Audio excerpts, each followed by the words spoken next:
चलो बेटा एक लास्ट पॉइंट लिखें, infrastructure increases FDI. Infrastructure increases FDI, foreign direct investment. Okay, ये तो ऑब्वियस सा पॉइंट है यार, ज्यादा कुछ लिखवाने की जरूरत इसमें है नहीं। अब तुम लोग ही मेरे को बता दो, एफडीआई बढ़ता है नहीं बढ़ता इंफ्रास्ट्रक्चर होने से? यस सर, बढ़ता है ना।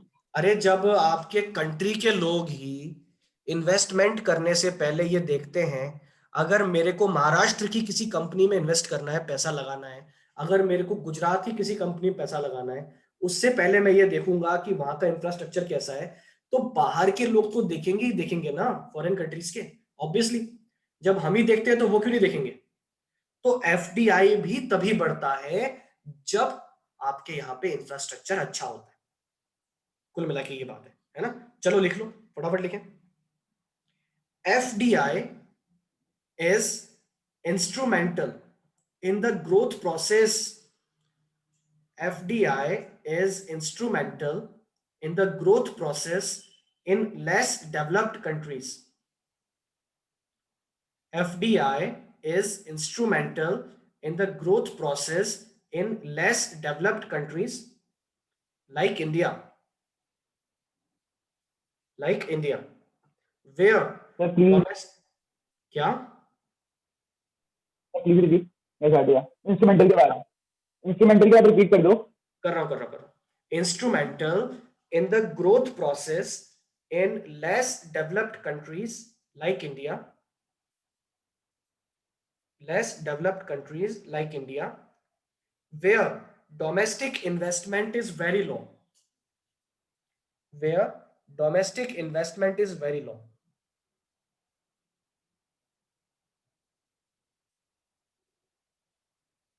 आगे लिखें, since 1991, since 1991, FDI in India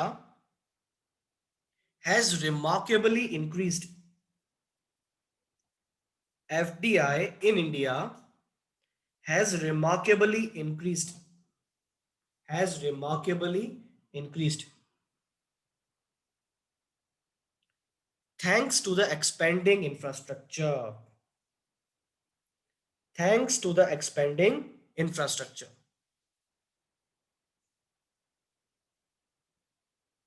Thanks to the expanding infrastructure.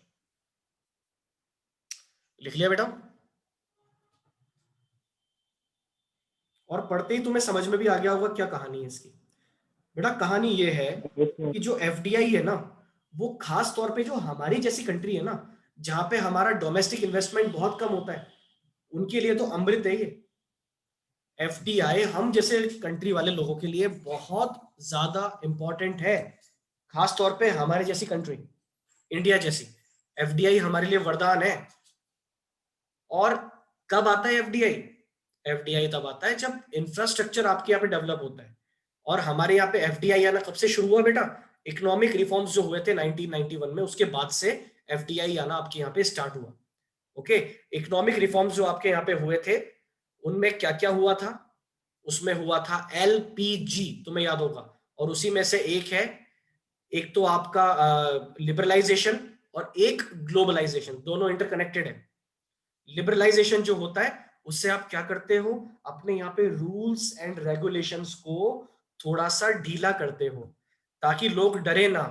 और साथ ही साथ आप ग्लोबलाइजेशन को बढ़ावा देते हो, उससे लोग आएंगे और लिबरलाइजेशन की वजह से लोग आपके यहाँ पे इन्वेस्ट कर पाएंगे, और दोनों मिलके सपोर्टिव एक सिस्टम बनता है जिससे आपके यहाँ पे एफडीआई प्रमोट होती है। ओके, तो बेटा फॉरेन डायरेक्ट इन्वेस्टमेंट भी तब आता है जब इंफ्रास्ट्रक्चर डेवलप होता है। ओके, तो एक अच्छा इंफ्रास्ट्रक्चर का होना बहुत बहुत जरूरी है, इतना सा लिखना है आपको बस। ओके, ये हो गया बेटा आपके इंपॉर्टेंस। और ये आपका एक लॉन्ग क्वेश्चन कंप्लीट हुआ है ना। इसमें एक दो आपके शॉर्ट क्वेश्चन बन सकते हैं इंपॉर्टेंस में से। जैसे मैंने एक फर्स्ट लिखवाया आपको, कौन सा फर्स्ट लिखवाया था कि इंफ्रास्ट्रक्चर कैसे प्रोडक्शन को बूस्ट करता है। तो इसमें तुम्हें अच्छे से लिखना है तीनों का कि भाई प्राइमरी सेक्टर में ऐसे करता है, सेकेंडरी में ऐसे करता है, टर्शियरी में ऐसे करता है। एग्जांपल देखिए एक एक। और एक क्वेश्चन अगर आ जाए तो तुम्हें ये इंटर लीकेज वाला भी आ सकता है, लीकेज नहीं सॉरी लिंकेजेस, है ना, इंटर इंडस्ट्रियल लिंकेजेस जो होते हैं वो भी इंफ्रास्ट्रक्चर से ही बनते हैं, इस बात को प्रूव कीजिए। ओके, तो इसमें तुम वो पूरा पॉइंट लिख सकते हो, है ना। तो ये कुछ एक क्वेश्चन है जो बन सकते हैं बस, है ना, ज्यादा नहीं बनते इसमें से। और एक लॉन्ग क्वेश्चन है जो पूरा बन सकता है किसका, कि इंपॉर्टेंस को आप एक्सप्लेन कीजिए अच्छे से, ये भी एक क्वेश्चन बन सकता है ना। अब बेटा इसके बाद इस चैप्टर के लास्ट पोर्शन पे हम आते हैं, लास्ट हाफ बोल सकता हूं मैं इसको। जो लास्ट हाफ है इस चैप्टर का वो है बेटा आपके state of infrastructure in India. हमारे इंडिया में इंफ्रास्ट्रक्चर का स्टेट क्या है, उसमें पहले दो चीजें थी, एक था बेटा उसमें एनर्जी, ओके, और दूसरा बेटा उसमें था कौन सा, एनर्जी के अलावा हेल्थ। हेल्थ। एनर्जी हट चुका है, मैंने कल भी आपको बताया था एनर्जी हट चुका है। अब तुम लोग मेरे को ये बताओ, तुम में से किसी को पढ़ा तो नहीं दिया ना स्कूल में एनर्जी? नो सर, है ना, क्योंकि देखो रिलेटेड पोर्शन है ना। आई डोंट थिंक कि ये बिल्कुल भी पढ़ाया जाना चाहिए, लेकिन मैं तुम लोगों से इसलिए पूछ रहा हूँ कि भाई तुम्हारे एक तो पेपर में पकड़ा दें वो, बोर्ड एग्जाम्स में नहीं, ये स्कूल के पेपर में, और फिर तुम बोलो कि सर ये तो छूट गया हमारा, है ना, क्योंकि टीचर्स का भरोसा भी नहीं है, कोई क्या कर दे पता नहीं पड़ सकता, है ना। इसीलिए मैं तुम लोगों से कंफर्म कर रहा हूँ एक बार, किसी को पढ़ाया तो नहीं है ना एनर्जी वाला पोर्शन? तब तो मैं पढ़ाऊँ भाई, क्योंकि ये वेस्ट ऑफ टाइम है, ये हट चुका है ना। नो सर, तो हम नहीं पढ़ा है। डायरेक्ट अब आएंगे बेटा हेल्थ पे, ओके। और हेल्थ वाला पोर्शन जो है वो थोड़ा सा बेटा कुछ इस तरह का है जिसमें जनरल नॉलेज है ना, कुछ लर्न करने का मैटर उसमें ज्यादा है, समझने का कम है, लर्न करने का ज्यादा है ना। जो समझने वाला मैटर था वो मैंने तुम्हें लिखवा के अभी करवाया, है ना। कल मैं तुम्हें क्या करूंगा, टाइप किए हुए नोट्स कल मैं आपको प्रोवाइड करवाऊंगा, पीपीटी में से हम पढ़ेंगे, प्लस साथ में मैं क्वेश्चन लिखवा दूंगा, क्वेश्चन कौन से बन सकते हैं इसमें से, लेकिन पढ़ेंगे हम पीपीटी में से, क्योंकि जो हेल्थ वाला पोर्शन है उसमें काफी सारे पॉइंट हैं जो हमें लर्न करने हैं। तो वो लर्न कब होंगे, जब हम प्रॉपरली एक पीपीटी में से उसको पढ़ेंगे, है ना। लिखने में तो बहुत टाइम लग जाएगा उसमें, अगर लिखना शुरू करेंगे तो, है ना। और अगर चाहो चाहो तो ये हो सकता है कि मैं पीपीटी में से पढ़ा दूं और मैं क्वेश्चन लिखवा दूं उसके, उसके आंसर तुम लोग फिर लिख के मुझे सेंड करना एक दो दिन बाद, ये काम हो सकता है, कर सकते हो?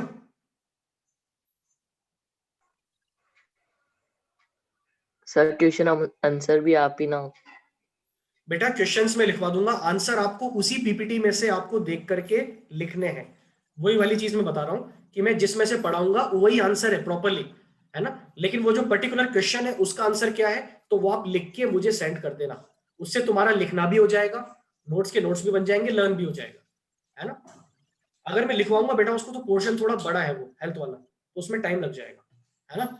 इसीलिए बेटर रहेगा कि हम उसको पीपीटी में से पढ़ें। समझने वाला जो पोर्शन था वो हम लोगों ने लिख के कर लिया है, इंफ्रास्ट्रक्चर, और खास तौर पे टाइप्स ऑफ इंफ्रास्ट्रक्चर का डेफिनेटली एक क्वेश्चन बनता है एग्जाम में, ये सोशल और इकोनॉमिक का, या तो डिफरेंस आता है या फिर इसके मीनिंग आते हैं, कुछ ना कुछ तो आता है इसमें से, ये मान के चलो तुम, है ना। और वो वाला पार्ट हमने अच्छे से किया है समझ के, आई डोंट थिंक उसमें कोई प्रॉब्लम किसी को होगी। हेल्थ वाला जो है बेटा वो जनरल नॉलेज है ना, तो उसको लर्न करना है, तो मैं तुम्हें लर्न करवाऊंगा। तो लर्न तब हो सकता है जब तुम लिखना छोड़ के स्क्रीन पे ध्यान दोगे, और वो पीपीटी के जरिए हो सकता है ना, वरना नहीं हो पाएगा। ठीक है, तो कल हम लोग हेल्थ का पोर्शन करेंगे, तो अच्छे से सभी लोग यहां तक का कंप्लीट कर लो वर्क। और एक जरूरी बात मुझे याद आई, कल मैंने कुछ होमवर्क दिया था तुम लोगों को, कल एक क्वेश्चन दिया था मैंने आंसर लिखने के लिए, तुम लोगों में से एक ने भी सेंड नहीं किया मुझे।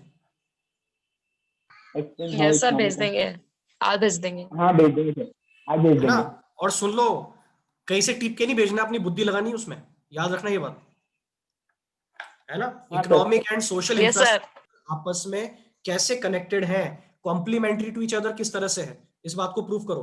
तो ये तुम्हें अपने दिमाग का यूज करते हुए लिखना है, जितनी अच्छी लैंग्वेज में लिख सकते हो उतनी अच्छी लैंग्वेज में, ओके। क्योंकि ऐसे जी सर। क्रिएटिव क्वेश्चन है मैं तुम्हें और दूंगा खुद लिखने के लिए, है ना।